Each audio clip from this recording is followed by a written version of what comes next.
প্রায় ৬ কোটি বছর আগে বিশাল এক গ্রহাণু আছড়ে পড়ে পৃথিবীতে। যে গ্রহাণুর আঘাতে বিলুপ্ত হয়ে গিয়েছিল ডায়নোসরের মতো অতিকায় প্রাণীরা। ধ্বংসের দ্বারপ্রান্তে পৌঁছে গিয়েছিল পৃথিবী। সে অবস্থা থেকে ফিরে আসতে কোটি কোটি বছর সময় লেগে গিয়েছিল। বিজ্ঞানের উত্থানে মানুষও অর্জন করেছে প্রবল শক্তি। গ্রহাণুর আঘাতে নয়, মানুষের তৈরি পারমাণবিক বোমাই এখন প্রধান হুমকি হয়ে দাঁড়িয়েছে সবুজ এই গ্রহটির জন্য। ২৫ মার্চ রুশ প্রেসিডেন্ট ভ্লাদিমির পুতিন ঘোষণা দেন বেলারুশে পারমাণবিক অস্ত্র মোতায়েনের। এর এক সপ্তাহ পরেই জাতিসংঘের পক্ষ থেকে বলা হয়, স্নায়ুযুদ্ধের পর পারমাণবিক অস্ত্র ব্যবহারের সর্বোচ্চ ঝুঁকিতে পৃথিবী।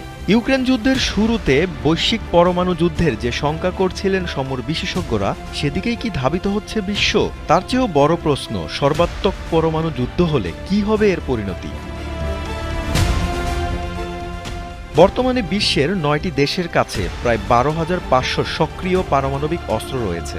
রাশিয়ার কাছে আছে সর্বোচ্চ ৫,৮৮৯টি পরমাণু বোমা, যুক্তরাষ্ট্রের আছে ৫,২৪৪টি, এছাড়া চীন ৪১০, ফ্রান্স ২৯০, যুক্তরাজ্য ২২৫, পাকিস্তান ১৭০, ভারত ১৬৪, ইসরায়েল ও উত্তর কোরিয়া যথাক্রমে ৯০ ও ৩০টি পরমাণু বোমা নিয়ে প্রস্তুত।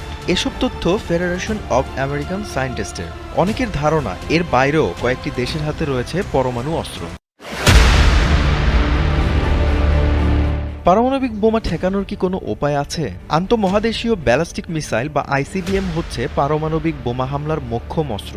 সাবমেরিন থেকেও ব্যালিস্টিক মিসাইল ছুড়ে পারমাণবিক বোমা হামলার সুযোগ আছে। যুক্তরাষ্ট্র ও রাশিয়ার তৈরি অ্যান্টি ব্যালিস্টিক মিসাইল দিয়ে এসব আইসিবিএম রুখে দেওয়া অসম্ভব না হলেও বেশ কঠিন। আর আকাশে মিসাইলটি ধ্বংস করা গেলেও ওয়ারহেডে থাকা ইউরেনিয়াম ও প্লুটোনিয়ামের মতো তেজস্ক্রিয় পদার্থ ভূখণ্ডে ছড়িয়ে পড়ার শঙ্কা কিন্তু থেকেই যায়। আরেকটা বিষয় হলো, যখন ঝাঁকে ঝাঁকে মিসাইল বিভিন্ন দিক থেকে আঘাত হানতে যাবে, তখন আকাশ প্রতিরক্ষা ব্যবস্থাও কাজে আসবে না। অর্থাৎ সর্বাত্মক পরমাণু বোমা হামলা থেকে রক্ষা পাবার কোনো উপায় নেই কারণ। পৃথিবীর কিছু এলাকাকে পরমাণু যুদ্ধের ক্ষেত্রে অপেক্ষাকৃত নিরাপদ বলে ধরা হয়। অ্যান্টার্কটিকা মহাদেশ তেমনই একটি স্থান, যেখানে পরমাণু যুদ্ধের ঝুঁকি সবচেয়ে কম। কারণ পৃথিবীর ভারসাম্য রক্ষার্থে ১৯৫৯ সালে এক চুক্তির মাধ্যমে এই অঞ্চলটিতে সব ধরনের সামরিক তৎপরতা নিষিদ্ধ করা হয়। দ্বীপরাষ্ট্র অস্ট্রেলিয়া ও নিউজিল্যান্ডকে ধরা যেতে পারে এরপর সবচেয়ে নিরাপদ স্থান। বৈশ্বিক রাজনৈতিক টানাপোড়েনের কেন্দ্রে থাকা দেশগুলো থেকে অনেক দূরে হওয়ায় এই দেশ দুটিতে পরমাণু হামলার সংখ্যা কম। ইউরোপের দেশ সুইজারল্যান্ডের প্রতিটি বাড়িতে পরমাণু বাংকার থাকা বাধ্যতামূলক। স্নায়ুযুদ্ধের সময় পরমাণু বোমা হামলার ঝুঁকির প্রেক্ষিতে এই সিদ্ধান্ত নেয় সুইস সরকার। এই বাড়তি প্রস্তুতি থাকায় বোমা হামলার প্রাথমিক ধাক্কা সামাল দিতে সুবিধাজনক অবস্থানে থাকবে দেশটি।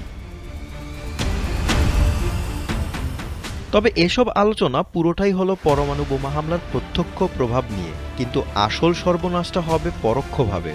যুক্তরাষ্ট্র ও রাশিয়ার মধ্যে সর্বাত্মক পরমাণু যুদ্ধের কি পরিণতি হতে পারে তা নিয়ে গত আগস্টে নেচার জার্নাল একটি গবেষণা প্রকাশ করে, যেখানে বলা হয় দেশ দুটি এমন পরমাণু যুদ্ধে জড়ালে তাৎক্ষণিকভাবে ৩৬ কোটি মানুষ মারা যাবে।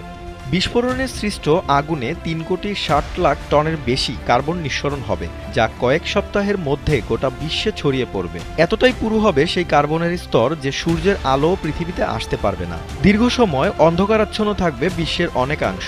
সূর্যের তাপের প্রভাবে পৃথিবীর তাপমাত্রা প্রায় ৯ ডিগ্রি কমে যাবে। কমবে জলীয় বাষ্প। বৃষ্টিপাতও কমে যাবে ৩০%। বিশ্বজুড়ে ব্যাপক খাদ্য সংকট দেখা দিবে, যার প্রভাবে মৃত্যু ঘটবে প্রায় ৫০০ কোটি মানুষের। যুক্তরাষ্ট্র ও রাশিয়ার পরিবর্তে যদি ভারত ও পাকিস্তান এমন যুদ্ধে জড়ায়, তার প্রভাবে প্রায় ২০০ কোটি মানুষ প্রাণ হারাবেন বলে ধারণা করছেন গবেষকরা। এ থেকে রেহাই পাবে না বাংলাদেশও।